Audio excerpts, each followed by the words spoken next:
Hi kids. So our last topic for your bioepi, your BE 100 would be all about your non-parametric statistics or your non-parametric test.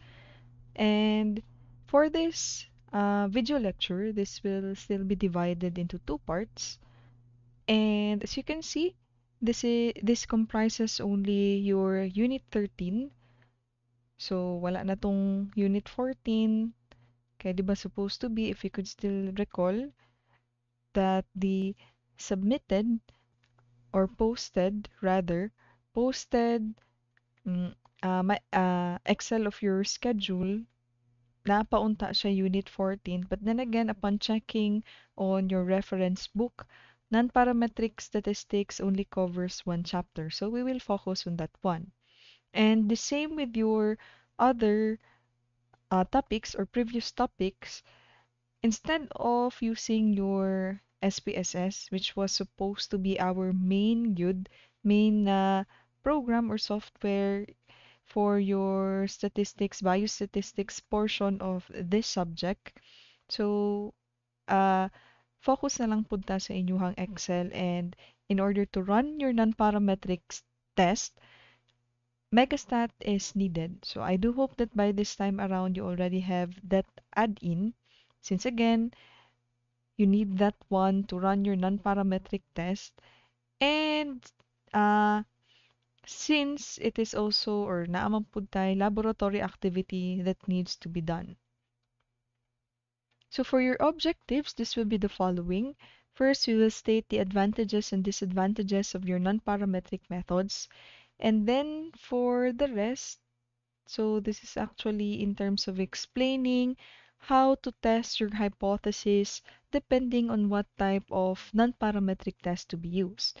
So the following that is written here is our different types of non-parametric tests, as you can see also here in our outline.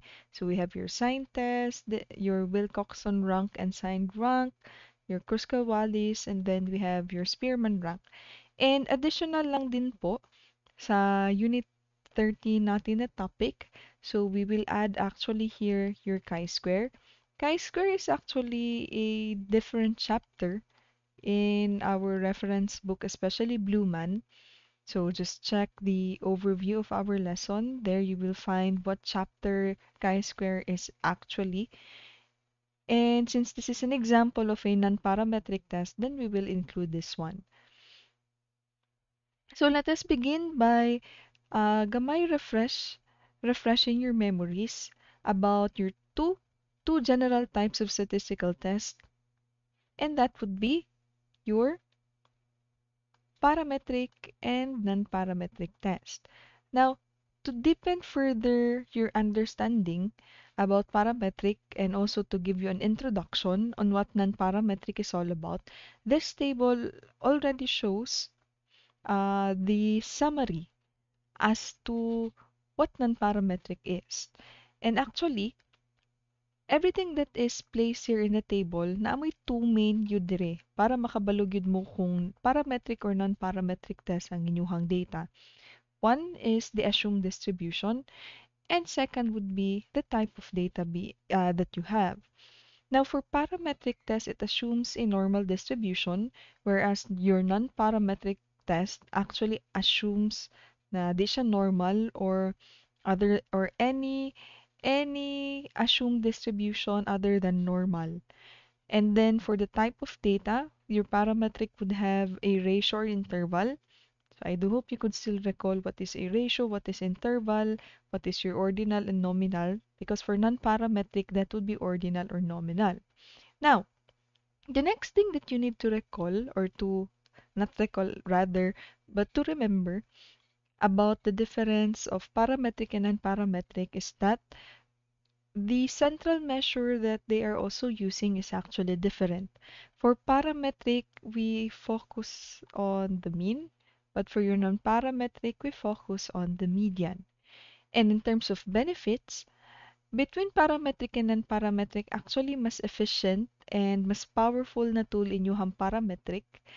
But in terms of easy understanding, in terms of simplicity, that would be your non-parametric test. So we'll explain that further as we go along our lecture.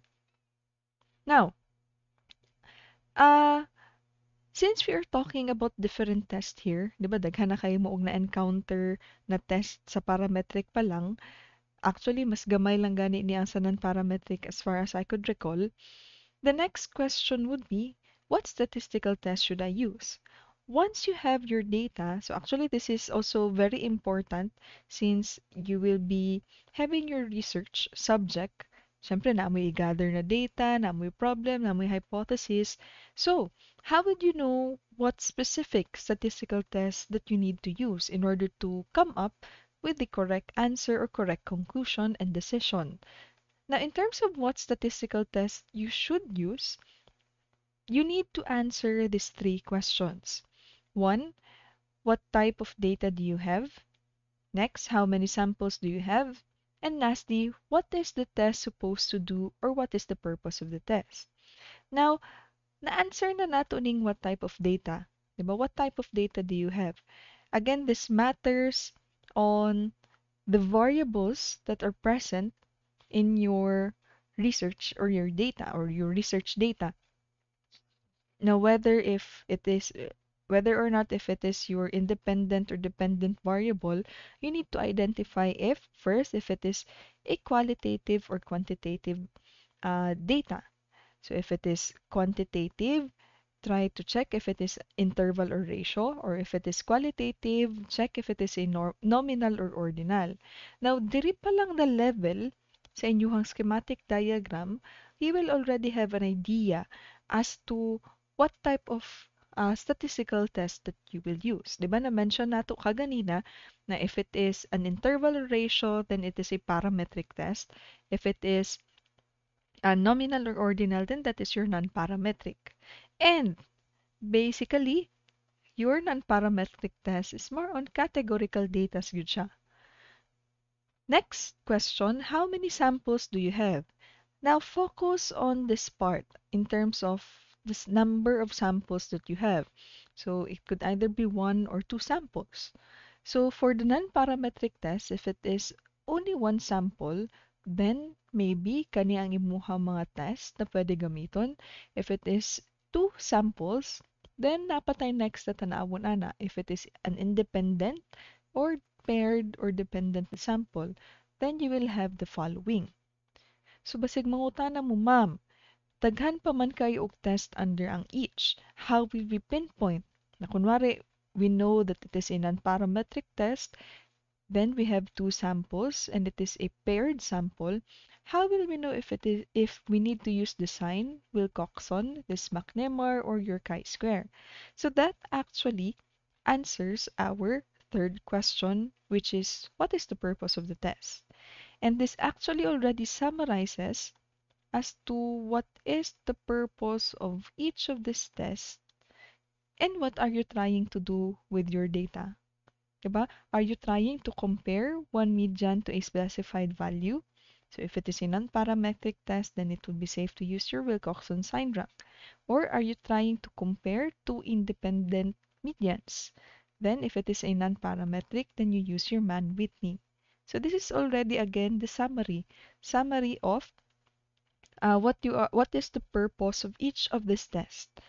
And then since na-deduce naman nato, then you are good to go. You can already input your data and then you are already ready to run and then know what is your level of what is your p-value, compare, make decision, and make conclusion. So from this table, just to summarize, from this table, na your parametric test, na siya equivalent yun na non-parametric. Again, what differentiates the two is in terms of the variable that you are using, but in terms of purpose, they actually have the same purpose. So your Wilcoxon rank sum test is the same, or its equivalent is your paired t-test. For your Mann-Whitney, that is your unpaired or independent t-test. For your Spearman, that is your person R. For your Kruskal-Wallis, that is your one-way ANOVA. At syempre, do not worry, each of these non-parametric tests and how it is run using your Excel using your Megastat add-in will be explained here in this video. So let us proceed with discussing, going back, what is a non-parametric test? Now, na-explain naman yun na ako kaganina, and actually even this part, even discussing your advantages would already give you an idea as to what is really non-parametric test.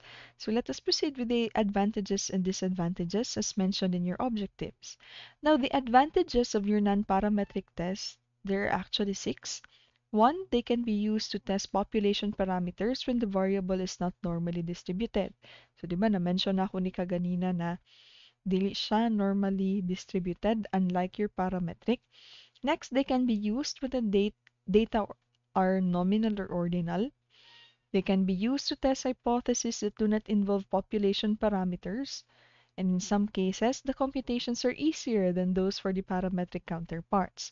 Now, with regards to this fourth advantage, since we are not or we will not be doing manual computation, so di kay siguro ninyo ma-appreciate kay even here in my video lecture, actually wala na ako gina-present ang manual computation since we already have the software, then focus na lang punta dito on a part. Pero if you are curious as to unsa ang computation sa inyo non-parametric test, then you can just actually look up to your reference books. Okay, even in your reference book, the way they presented your different non-parametric tests, ang manual computation po jud ang ilahang ginapakita. Next, they are easy to understand, and your non-parametric test actually has or have fewer assumptions that have to be met, and the assumptions are easier also to verify. So there are cases na gina-point out na ako ang assumptions sa inyuhang different or specific non-parametric test. But if in the case na wala ako'y assumptions na i-present, then just remember ang kanina mga rules lang pod sa inyuhang, ang katong rules na gipang mention kaganina sa inyuhang non-parametric. Na it is not normally distributed, sa pa na median ang usually ginagamit. So, kana raman dyan na ang basic rules ni non-parametric. Now, since we are talking about normal distribution, di ba? How and since mo dyan na siya ang number one na rule in checking if it is a parametric or non-parametric test. So, you might ask, how will we know if our outcome does not follow a normal distribution?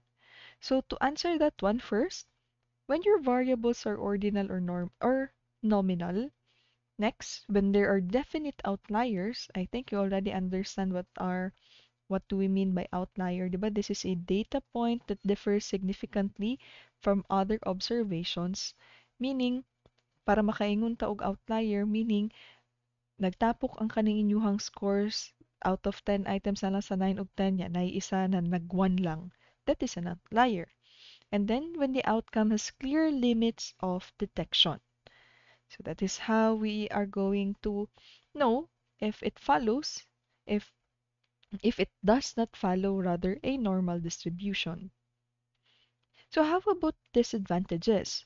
What are the disadvantages of your non-parametric test? So number one, they are less sensitive than their parametric counterparts. Next, they tend to use less information than the parametric test. And lastly, they are less efficient than their parametric counterparts. In terms of the less information, here in your non-parametric, usually binary kasi yung data, na meaning there are only two outcomes that we are trying to look at here. For example, whether it will be successful or will it fail. So mga yung ana. And in terms of the efficiency, actually parametric tests man yun ang powerful. Non-parametric tests are actually less powerful because tungod na pud ani na answer. Actually medyo related ning duha na your non-parametric tests are less powerful because they use less information, especially in calculation. And siguro ang isa na pud ani is dili man gud nga naka widespread pud ang inyuhang non-parametric test. And that is actually one of the reason why dili pud dili free ang inyuhang non-parametric test na mga add-ins. Kay in terms of research data, rarely gina-use si non-parametric test po. And in terms of less sensitive, uh, that is why when we use non-parametric tests, the number one thing that we need to have is to obtain is to have a larger sample, and then dapat before gyud ta mo assume na i-reject gyud ang inyuhang null hypothesis, there should be a larger differences needed or that is present in your data. So kana na siya ang gi-point out sa inyuhang kay ni Bluman sa inyuhang Bluman na reference book. Now, this one is still a summary, a table summary of all your non-parametric tests. So, we'll just leave this one for you to read. Tanaw-tanawa lang po ninyo, kay this may give you additional knowledge as to what your specific non-parametric test is all about. So, let's proceed with this one. When we talk about non-parametric tests, it actually involves ranking. Diba? That is why the type of data that usually your non-parametric is your ordinal. But from the word itself, ordinal, meaning it is in order, so meaning ranking. So what exactly is this ranking? Now, ranking is the positioning of a data value in a data array to some rating scale. And that ranking is an ordinal variable. Suppose, for example, kunwari ako yung judge or ako yung rater. And then I need to rate 5 speakers. Speaker A, speaker B, C, D, and E. Now, in terms of rating, we will rate the speakers from 1 to 10, 1 being the best and 10 being the worst. So, from there you will see, may na-rate na po ako sa kanila, which is this one. Now, when we do ranking, diba, all you need to do is just to look up the numbers in ascending order. 1 being the best, so that is why siya ang first, then 3, 6, 8, and then 10, and then sunod-sunod na. So, that is how your non-parametric test is being done. But here, in our video lecture, in my discussion, dili ninyo makita na naatay ginarang yun na ranking na ginabuhat. Since ranking is actually observed when you do manual computation. But since we already have your software, we already have your Megastat in your Excel, automatic na. Nakatuna, Megastat add-in ninyo na automatic na siya na ang nag-rank, ang nag-process sa ranking. Ang tanging buhato na lang yun nato ani is to place your data properly in your Excel, and then make sure that you highlighted properly kung unsa tong sakto, kung unsa tong correct na data that needs to be input dito uh, sa inyuhang mga non-parametric test na kung unsa to iyahang ginapangayo dito sa inyuhang Megastat.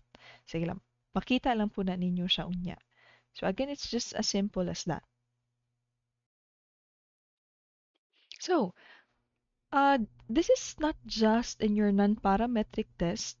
This actually also applies in your parametric. Then again, for a recap lang, just to refresh your minds, non-parametric test involves a 5-step approach. One, you need to set up your hypothesis and then select the level of significance, which is represented by the symbol alpha. But in terms of the level of significance, sa ato ay that will always be 0.05.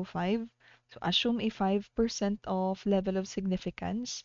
In terms of the hypothesis, pwede na null hypothesis lang po ang inyuhang i-present. And then once you're done with that, select now your appropriate test statistic, unsa na specific non-parametric test inyuhang gamiton, and then compute for the test statistic, make a decision, and now give a conclusion. So in terms of making a decision, all you need to place here if you will reject or you will accept your null hypothesis. And here, dara na ninyo siya i-sentence form diri sa last na part in which you need to give a conclusion. So, sulat ninyo dito na, therefore, na-adjoy difference between kani, kana, or unsa man to ang unsa atuang data all about. Okay?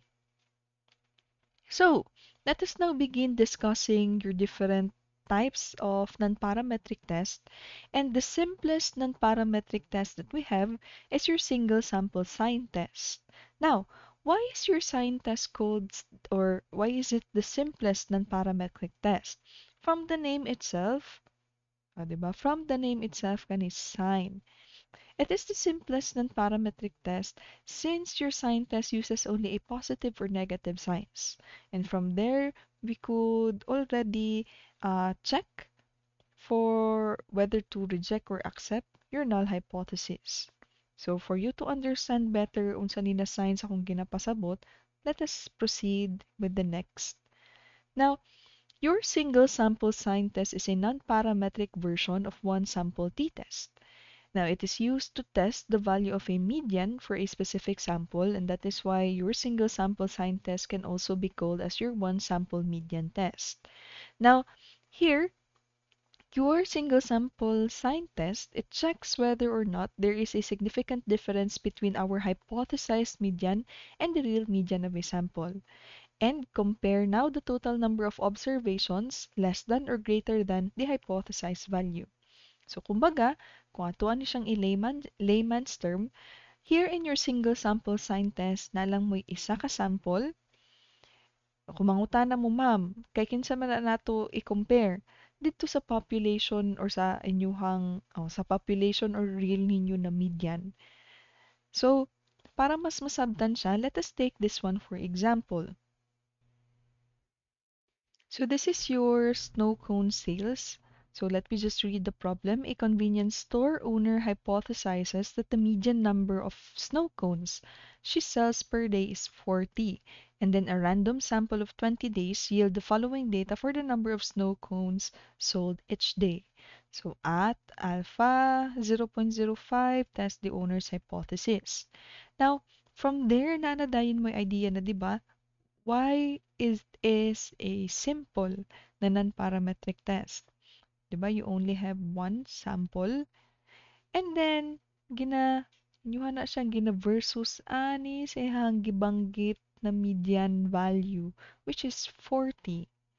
So, first thing that we need to do is to state the hypothesis and identify the claim. So here our null hypothesis is that ang number of sales per day yun niya is equivalent to 40 or it is not equivalent to 40. And our claim here is that it is equal lang yun sa 40. Now, here's a step 2. So you can see nakasulat find the critical value. Now, this is done when you are doing a manual computation. The purpose of placing step 2 here is for you to appreciate ang iyahang pagiging sign test. Sa dining sign test, ma'am. Diba, nag-mention man kaya ka na naay positive or negative signs lang na ibutang diri sa ato ang kaning data. So, kanina to siya. 'Di ba? Kaning numbers na gibox na ko og red, that is actually the numbers sa iyahang gisel per day. And then all you have to do is just to compare it with the median. Put a negative sign if it is less than the median. Put a positive sign if it is more than. And zero ang inyong hibutang if it is equivalent. So that is why, so you can see here, kani kay 40, kani kay 40. Then the sign being placed here is zero. And then kaning tanan negative, if you try to observe, all of these are less than the median, which is 40, less than 40. And then pila lang ang positive diri, there are just 3. So kani 43, 45, and 52.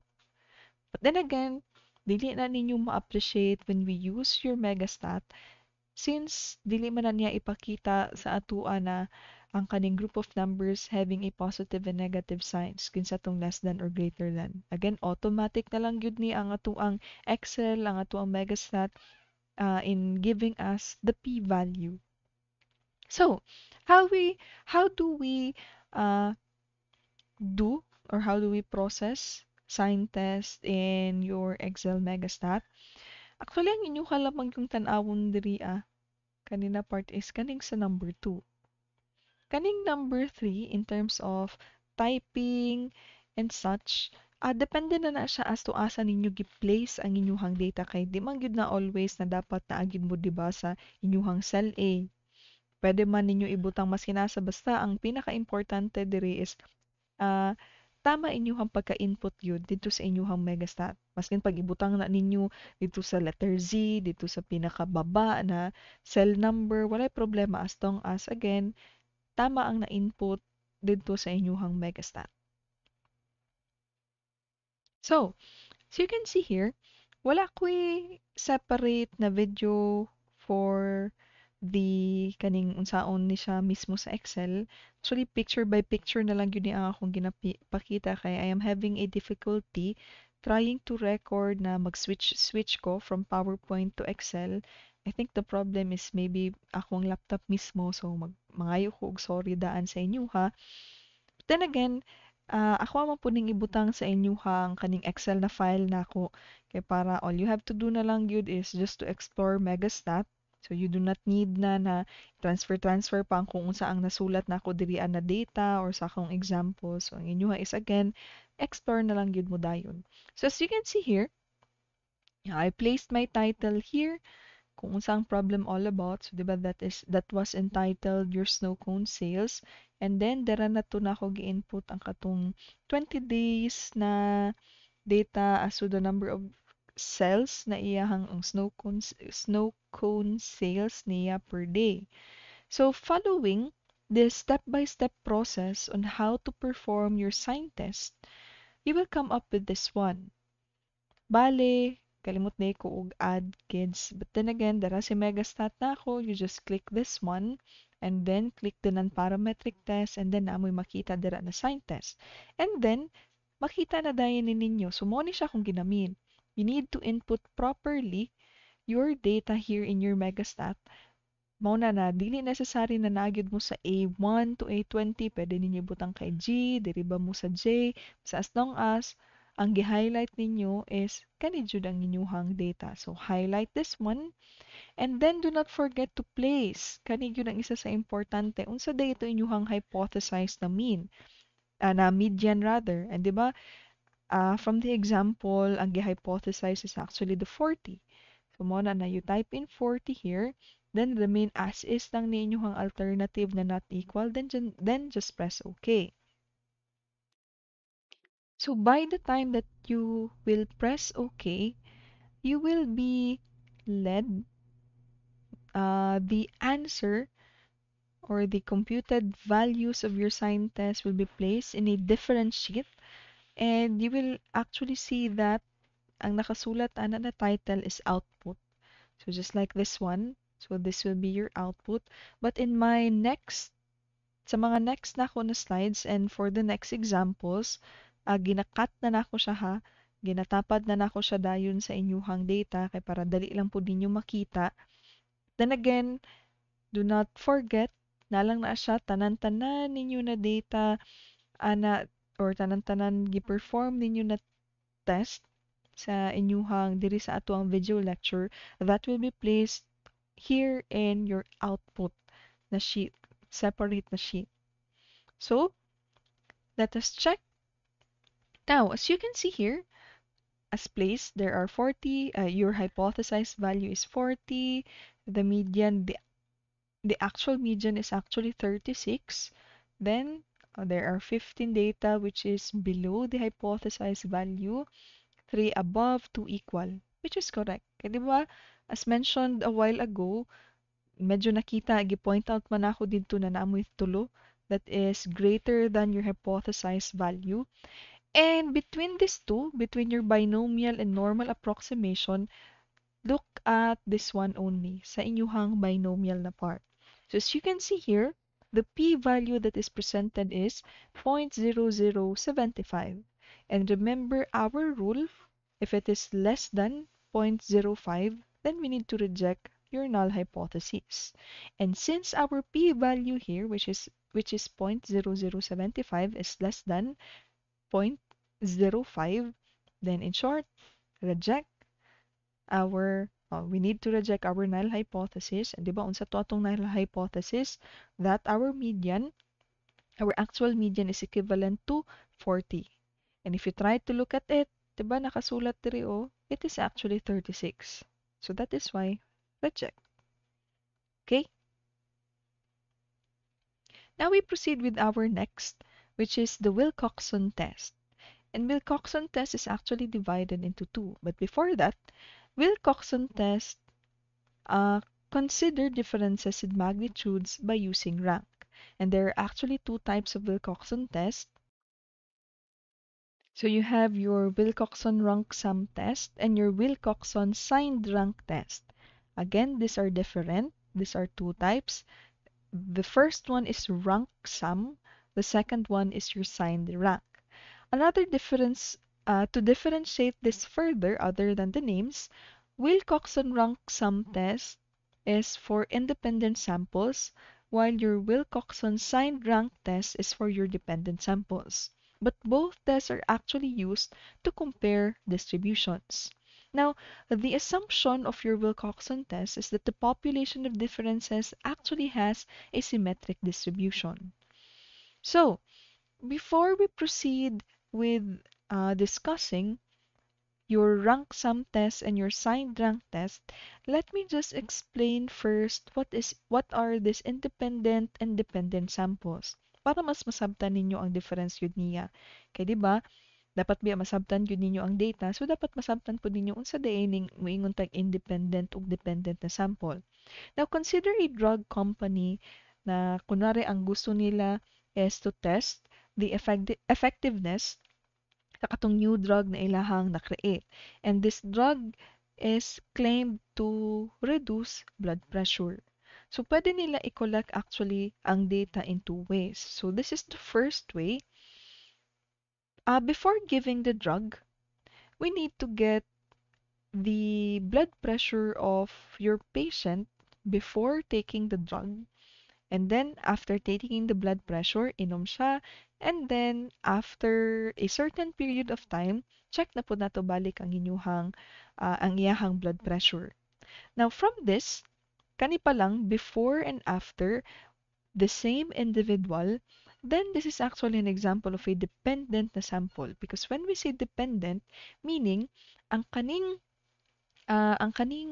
isa ka value ninyo greatly depends on the next or the previous the value. And since there is only one patient involved here for the two values, then that is dependent.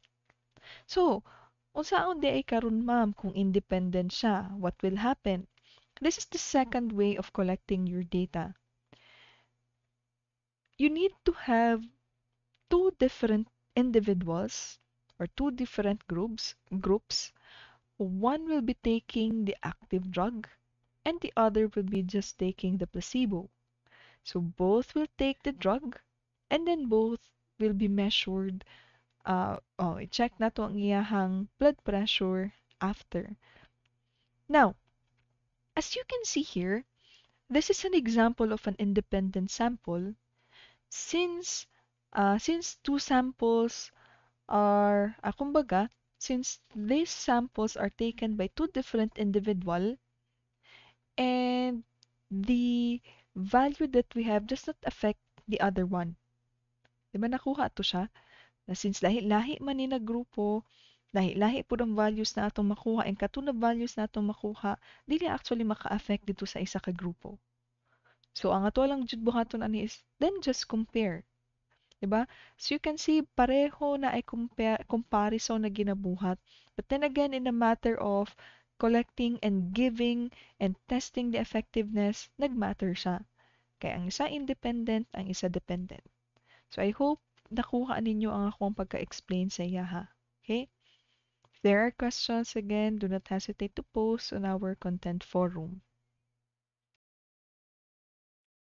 So now let us proceed with our first type of Wilcoxon test, which is your rank sum test. So, what is this Wilcoxon rank sum test all about? Now, as of the moment, you would rarely encounter the word Wilcoxon rank sum test because as of today, it is now known as your Mann-Whitney test or your your Mann-Whitney U-test. But in most of the softwares, actually gina-combine siya. Naiuban na ang ginasulat is Wilcoxon-Mann-Whitney test. Then again, naalang yun na siya dira sa sila na names. Now, your Wilcoxon rank sum test is actually the non-parametric equivalent of your independent t-test. And di ba, as mentioned, your Wilcoxon rank sum test is for independent samples. So the dependent variable here of your Wilcoxon rank sum test is either an ordinal or continuous, and the independent variable is actually binary or group. So again, when we say binary, nalang dyan tayo duha na ginatanaw na outcome. So kaya siya bi, meaning 2. And the sample size here must be greater than or equal to 10. So, use your Wilcoxon rank sum test if it is used to compare whether two groups containing different people are the same or not, and if it ranks all of the data and then compares the sum of the ranks for each group to determine whether the groups are the same or not. But then again, since we cannot directly observe ranking being done by your software, so atuan na lang yun ani is to check the p-value. So, let us take this one for example, times to complete an obstacle course. So let me just read the problem. Two independent samples of Army and Marine recruits are selected and the time in minutes it takes each recruit to complete an obstacle course is recorded as shown in the table. So at 0.05, is there a difference in the times it takes the recruits to complete the course? So from there, is it an independent sample? So yes, it is because we have two different variables or two different groups here. And syempre, binary siya since what we are trying just to know if there is a difference or not. So that is why when you state the hypothesis, but ang null hypothesis nato is there is no difference in the times it takes the recruits to complete the obstacle course, and the alternative would be there is a difference. In terms of identifying the claim, kids, ha, uh, in the laboratory activity that you will be doing, wala ko identify the claim na gina-ask. Okay, then again, ang ato alam man jud aning ginagamit is the null hypothesis lang yun. That is actually what is being used, especially during your actual research. So, in order to perform your Wilcoxon rank sum or your Mann-Whitney again, focus lang sa atadirian na part. Okay, number 2. So, you just press your megastat, then non-parametric, then you will find your Wilcoxon Mann-Whitney. So, mo na ito siya kung gimension ka ganina, na sometimes it is being combined, but then again, the name is still there. Nagyapon ang Mann-Whitney, or kung wala man ang Mann-Whitney, then ang inyong clue lang yun ana next is rank sum test. So you can see here, I've placed my data here sa Excel na. So you have the title and then dara. Kung unsa to not groups, di ba, Army and Marines, and then dara na to nga to ang data. And then dara na. Press Megastat and then you will find there your Wilcoxon Mann-Whitney test. Now, the next thing that will happen, sorry, medyo nagkagubot lang gamay. So, darita proceed. So, the next thing that you will see is this one. And here, namoy makita group 1 and group 2. So, here in group 1, syempre, kani ang i-highlight. Okay, since this is our group 1. And then for group 2, kani ang i-highlight. Now, pwede na wala na mo'y hilabtan dirian na part. If you like, pwede maghihapon na i-check din ninyong correct for ties. But upon reading different references also and upon searching kay Google, dili siya all the time pod. Depende na pod na siya sa inyo ha. So actually, pwede lang yun na wala mo hilabtan ana na part. What matters most is that you place the proper data here for group 1 and group 2. And then you press OK. And ito na po ang ating result. So, di ba sa makita ninyo na nakasama rin na gihimong table, expected value, standard deviation, but what is important here is again your p-value. So our p-value here is 0.0177. If it is less than 0.05, then reject. your null hypothesis. So basically, tama ang claim sa diri sa ato ang problem na nagyud siya difference. Diba? As simple as that. In your handout, kids, you will be able to find other examples, pero kanang other examples na ako ang gi-place dira is for you to understand pag yun better and for you to have a kanang mas makabalo mo unsaon pag-identify sa inyong non-parametric statistical test. Actually, mag-matter man pud gud jud diri ang manner of questioning yun or what is being asked. So kindly read the other examples there. Problem sets na nga siya. And actually, you can try if naamang ko'y nabutang dira na data. Actually, you can try po na kamo-kamo lang po ang mag-input sa inyong Excel and mag-try og run sa iyaha. Okay? So now let's proceed to the second type, which is your signed rank test.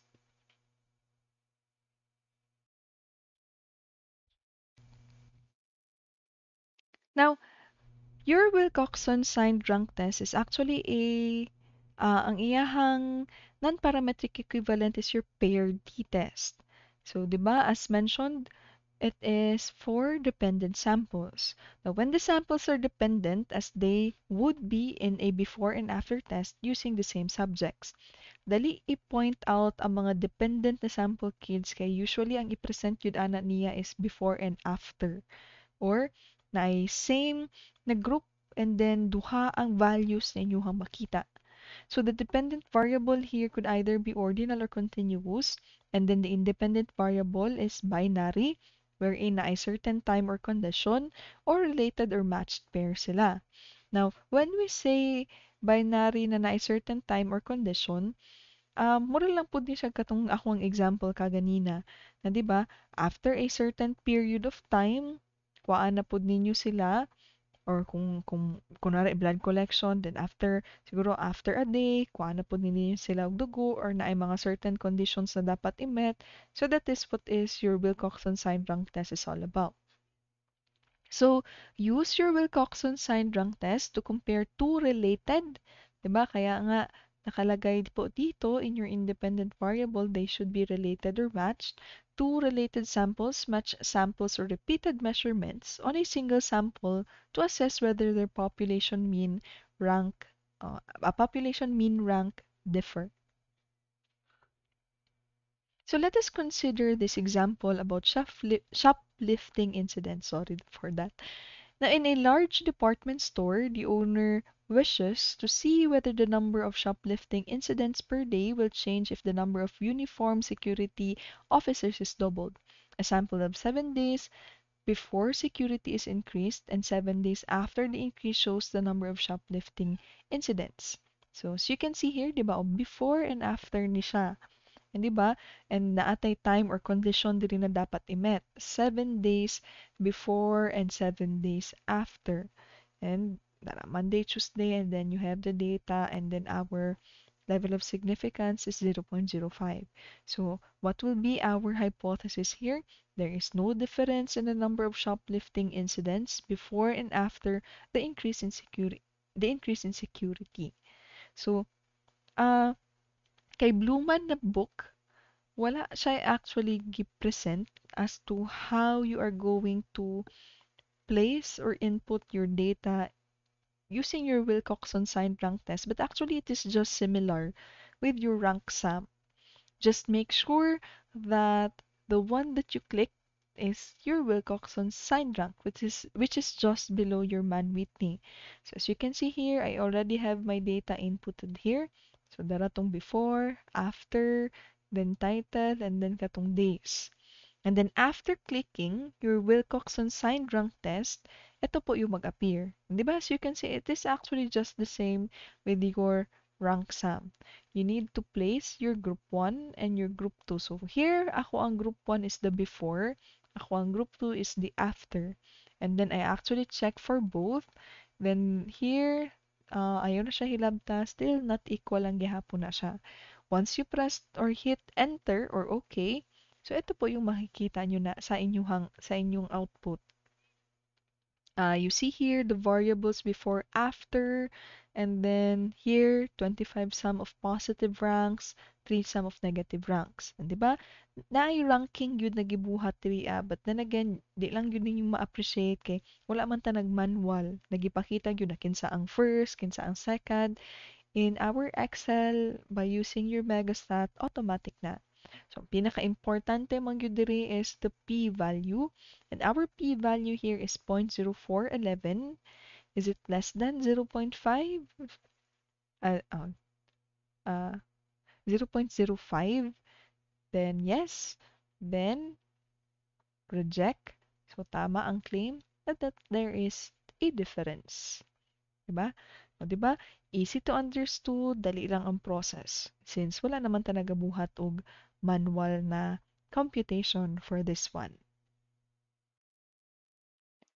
Kuan kids, pasalamat tagamay na nanay mga ingani na softwares sa inyuhan na time na naana ni si BioEpid na na-present. Okay. So next would be all about your Kruskal-Wallis test. Actually, sa tanan ng parametric test na ato ang gidiscuss, isa sa dalian lang pug ko sabton or dali kay masakpan kung unsa ang gamiton na test nato is your Kruskal-Wallis test. Now, ma'am, ngano ka nakaingon ana? So let me just proceed with our discussion. Kruskal-Wallis test is also called as your H test, and it is the non-parametric equivalent of your one-way ANOVA. The dependent variable could either be an ordinal or continuous, and kanina siya kung ginamit. Ano dali kaayo na to masakpan na ang gamiton is Kruskal-Wallis test because you need three variables here, three categorical independent group.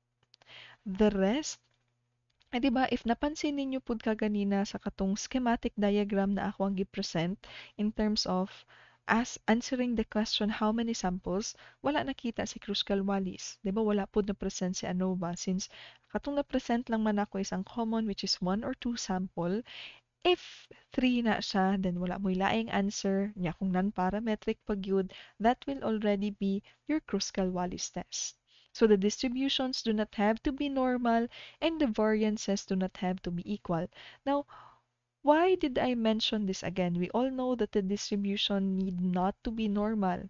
Ang isa sa importante po ninyo na isipon just to met the requirements needed for you to perform your Kruskal-Wallis test is in terms of the variance. Okay, diba? That is what your ANOVA means. So, in ANOVA kasi, dapat equal yung variance. So, if unequal na gani dayon ang variance, then automatic, you need to use your Kruskal-Wallis test. So, each sample size must be 5 or more. And this will be our example. So as you can see here, may tatong grupo po tayo, group A, B, and C. So this is all about hospital infections. So let me just read the problem. A researcher wishes to see if the total number of infections that occurred in three groups of hospitals is the same. The data are shown in the table. So at 0.05, is there enough evidence to reject the claim that the number of infections in the three groups of hospital is the same? So our hypothesis here would be there is no difference in the number of infections in three groups of hospitals, or there is a difference, which is our alternative, in the number of infections in the three groups of hospital. And what they and the claim here is the null hypothesis. So again, focus lang ta kay number 2. This is how you do your Kruskal-Wallis test using your Megastat. And then let's proceed with your Excel file. So as you can see, this is how I placed my data. So you have here your group A, group B, and your group C. So upon clicking your Megastat, diri gihapon tanan parametric test, and then makita ninyo dara si Kruskal-Wallis. So just double click or press OK, and then ito po. How will you input your range here in your Kruskal-Wallis? All you have to do, kids, is to highlight everything as you can see here. 'Di ba? Ito po lahat ang i-highlight nyo. Unlike your Wilcoxon na we are looking at different groups, here all you have to do is to highlight everything. And then after that, you can check, depends on you, you can check for correction of ties. And then just press OK. Then, tada! You already have this output. So, di ba, nakadiri ang median, number of samples, and then the average rank, and then you have your group A, B, and C. So, automatic, si Megastat or si Excel na ang mag-give sa inyo haanin na value. So, what matters here is, again, your p-value. Now, your p-value here is 0.0690.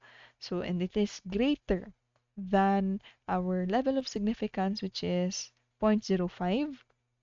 So, ang buhaton is to accept your null hypothesis. So, tama po yung claim that there is no difference in the number of infections in the three groups of hospitals. Okay, so let us stop in this part. Ang next na lang nato na i-discuss na sa next na video is your correlation and your chi-square test. So, gamay push na lang kids. And hapit na gyud punta mahuman ani sa ato ang bioepi. Then again, check your handouts please. Na ako'y mga other examples na gina-present or gi-place dito sa inyong handout na mga certain problem para mas masabtan ninyo na kani ini siya na test ang dapat gamiton if ingani ang manner of stating the problem or asking it, or if kani ang gina-ask na certain na question. So, break sa tagamay. And then, if you're already in the mood, then kindly watch the next video. Thank you, kids!